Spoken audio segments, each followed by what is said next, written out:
The countryside is often seen as a peaceful escape, a place of quiet beauty and simple living. But for some, the rolling hills and dense woods hide something far more sinister. Tonight, we're reventuring into those remote landscapes to uncover 3 chilling true stories that will make you think twice about leaving the city lights behind. These aren't tales of fiction, they're real experiences from people who found terror where they least expected it. So, lock your doors, turn down the lights, and prepare to hear what truly lurks in the heart of the country. Our first story comes from a man named Ethan, who decided to spend a summer house-sitting for his grandparents in rural Ireland. Their cottage was ancient, nestled deep in a valley, miles from the nearest neighbor. For the first few weeks, it was idyllic. He spent his days hiking and his nights reading by the fireplace.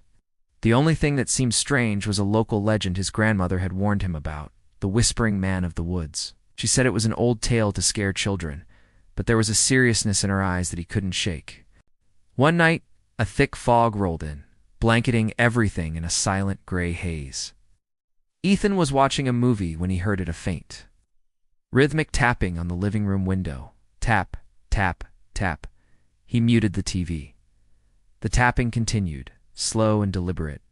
He crept over to the window, his heart pounding, and peered through a gap in the curtains. There was nothing there, just the swirling fog. He told himself it was a branch, or maybe a bird. But the sound was too precise, too intentional. He went back to the couch, unnerved. A few minutes later, the tapping started again. But this time, it was on the kitchen window, on the other side of the house. This was impossible.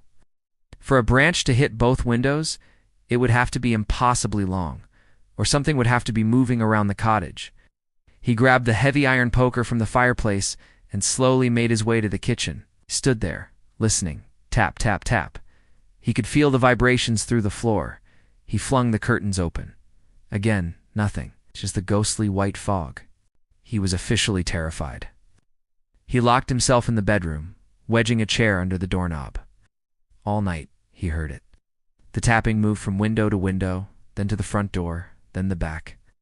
It was like something was methodically testing every entry point, circling the small cottage. He didn't sleep a wink.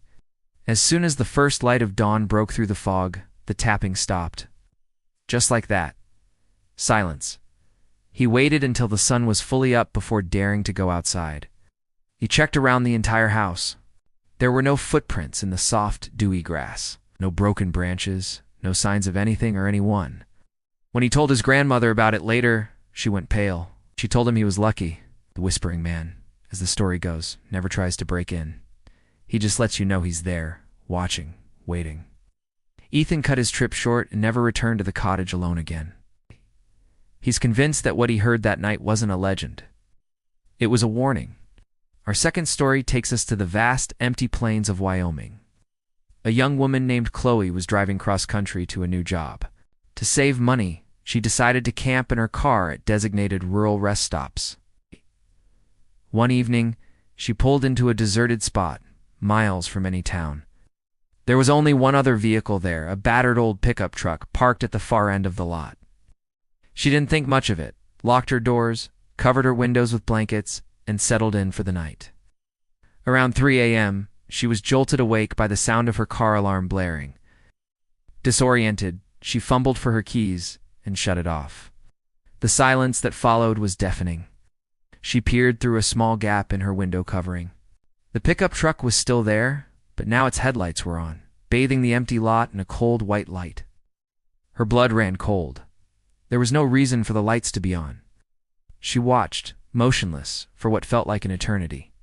Then, one of the truck's doors creaked open. A tall silhouetted figure emerged and began walking slowly, deliberately, towards her car. Chloe's mind raced. Was her alarm a coincidence, or had this person set it off? She didn't wait to find out. She ripped the blankets from the windows, slammed the car into drive, and floored it. The tires squealed as she sped out of the rest stop and onto the empty highway. In her rearview mirror, she saw the pickup truck's headlights swing around and start to follow her. A terrifying chase began. The truck was powerful, easily keeping pace with her small sedan. It would tailgate her, then fall back, then pull up beside her, the dark figure of the driver, just a shadow in the cab. Chloe was sobbing, her hands shaking on the steering wheel. She knew she was in the middle of nowhere, with no one to help. For 20 minutes the chase continued. Every time she thought she'd lost him, the headlights would reappear in her mirror, a relentless predator. Then, in the distance, she saw the faint glow of a gas station. Hope surged through her. She pushed her car to its limit, praying she could make it. As she swerved into the brightly lit station, the pickup truck slowed, hesitated, and then, with a final, unnerving flash of its high beams, it turned around and disappeared back into the darkness. Chloe sat in her car, shaking uncontrollably, until the sun came up. She never found out who the driver was or what they wanted, but she never camped in her car again. That lonely stretch of Wyoming highway will forever be a place of absolute terror in her memory. Our final story comes from a group of friends who went camping in the Appalachian Mountains. Mark, Sarah, Ben, and Jess were experienced hikers looking for a remote spot to spend a weekend. They hiked for hours deep into the forest until they found a perfect clearing by a creek. They set up their tents, built a campfire, and settled in for a night of telling stories and enjoying the wilderness. As darkness fell, a strange quiet descended. The usual night sounds of crickets and frogs were gone. The woods were completely silent. It was Ben who noticed it first. "Do you guys hear that?" he asked. They all went quiet, listening. Faintly from a distance came a sound they couldn't identify. It was a low, guttural humming, almost like a distorted chant. It seemed to come from all directions at once. They tried to rationalize it, wind animals, other campers, but the sound was too consistent, too unnatural. It grew steadily louder, closer. Panic began to set in. They doused the campfire, plunging their sight into darkness, hoping to hide. The humming was now so close it seemed to vibrate in their chests. Suddenly Sarah gasped and pointed into the trees. In the faint moonlight, they could see them. Figures, at least a dozen of them, standing just at the edge of the woods, perfectly still, watching their campsite. They weren't moving, just standing there, and the humming seemed to be coming from them. Terrified, the four friends scrambled into one tent, zipping it shut, as if the thin layer of nylon could protect them. They huddled together, listening to the unholy humming that now surrounded them. For hours they sat in absolute terror. They could hear soft footsteps circling the tent, the rustle of leaves as the figures moved around them. They never tried to open the tent. They never spoke. They just circled, and they hummed. Just before dawn, as inexplicably as it started, the humming faded away. The footsteps ceased. Slowly, the normal sounds of the forest returned. The friends waited, not daring to move, until the sun was high in the sky. When they finally unzipped the tent, the clearing was empty. There was no sign of anyone.